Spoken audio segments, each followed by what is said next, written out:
પંચતંત્રની વાર્તા. સિંહ અને ઉંદર. એક જંગલમાં એક મોટો અને શક્તિશાળી સિંહ રહેતો હતો.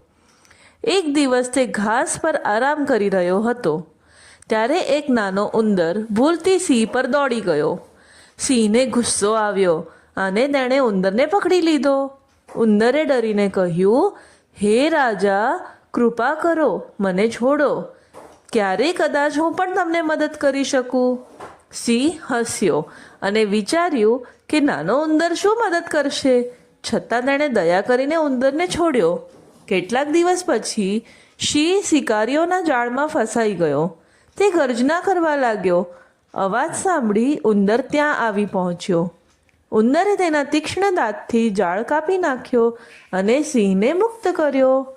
સિંહને સમજાયું કે નાનો પણ ક્યારેક મોટાની મદદ કરી શકે છે.